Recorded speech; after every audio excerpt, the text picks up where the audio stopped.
All right, welcome everyone, especially to my fellow medical microbiologists here in the Netherlands. Today, we're doing a deep dive into a really fascinating pathogen, one that's not only a cornerstone of modern immunology, but also, and more importantly for us, a significant and often missed threat in our day-to-day diagnostic work: Lymphocytic Choriomeningitis Virus. Just a quick note before we jump in, this entire analysis was put together using a Gemini deep search. If you want to dig into the primary literature yourself, you can find a complete list of all the sources in the Notebook LM document linked below. So here's our game plan. First, we'll look at why this is such an overlooked threat.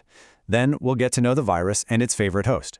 After that, we'll unpack the three very different and devastating clinical pictures it can paint.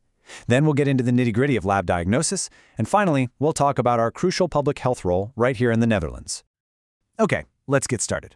To really grasp the threat this virus poses, we first have to understand what it is on a fundamental level.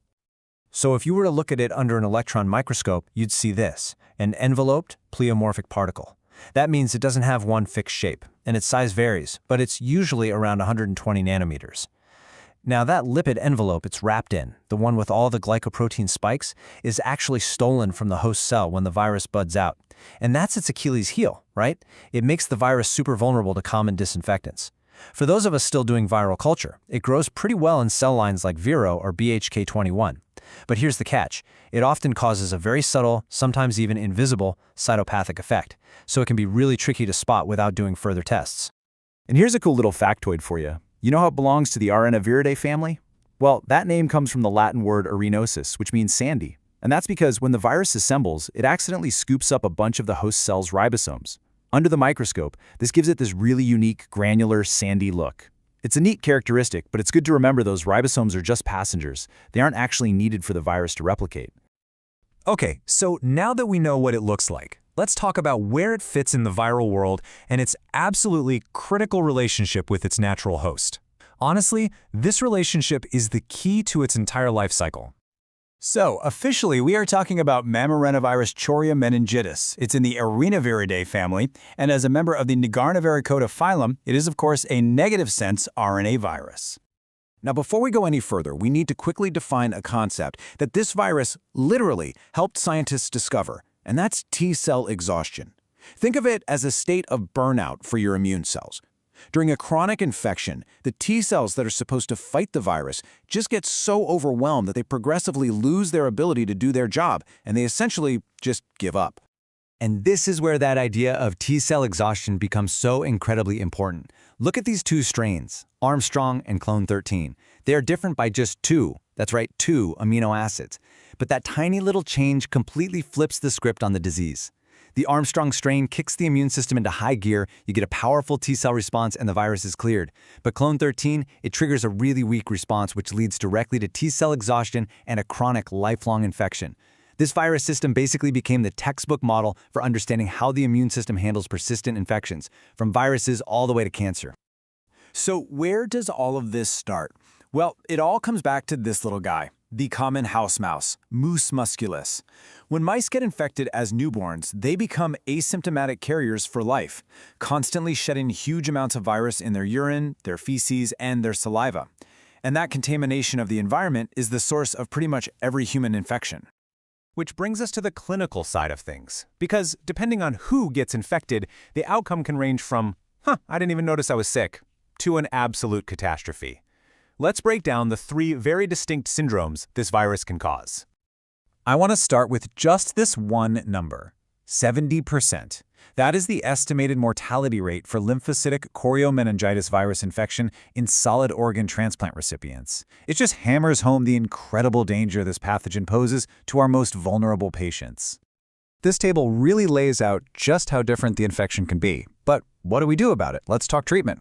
For a healthy adult who gets aseptic meningitis, care is almost always just supportive. There aren't any clear Dutch or international guidelines that say we should use antivirals here. For congenital infection, it's just tragic. Again, it's primarily supportive care for the neurological damage. The real challenge is in our most vulnerable group, the immunocompromised. In these cases, international bodies like the CDC and some Dutch clinical guidelines suggest considering the antiviral ribavirin, usually while also backing off on the immunosuppressive drugs. Now, the data is not great. It's mostly case series, but when you're facing a mortality rate that high, it's often the only shot you've got. For kids, the data is even thinner, and treatment is a very careful balancing act, weighing the potential toxicity of ribavirin against how severe the disease is. So, given that the stakes can be incredibly high, our role in the lab is absolutely pivotal. Finding this virus isn't routine. It requires a very specific approach and, frankly, a high index of suspicion. When it comes to diagnosis, we've got two main pillars: molecular tests and serology. The key is knowing which one to use and when. Real-time RT-PCR on CSF or blood is without a doubt the gold standard for an acute diagnosis. But it's more than just a yes or no. Sequencing that PCR product can be critical for investigating outbreaks and keeping an eye out for genetic changes. Now, what about antiviral susceptibility testing? Well, there are no standardized clinical methods for this virus like we have for bacteria. It's really still a research tool. The good news is, so far, significant antiviral resistance hasn't been a major clinical headache, but it's definitely something to keep on our radar. And of course, serology is still essential for looking back in time, for confirming a recent infection after the antibodies have had a chance to show up. Now, let's bring this right into our daily practice here in the Netherlands. We all know this workflow by heart, right? Patient comes in with suspected viral encephalitis. We immediately start intravenous acyclovir. We test the CSF for herpes simplex virus by PCR. If that comes back negative, we stop the acyclovir, and then we hit step 5, the gap. All too often, the case gets closed out as viral encephalitis of unknown etiology, and the chance to test for this specific virus is just completely missed. And this is exactly where we come in. Our job is to bridge that gap. When the usual suspects are negative, especially if the patient's history or CSF findings are a bit suggestive, it's on us to pick up the phone, consult with a clinician, and recommend that next level of specific testing. And that diagnostic role, it goes way beyond just that one patient. A positive result is a huge signal, a sentinel event that connects our lab directly into the broader One Health public health framework we have here in the Netherlands.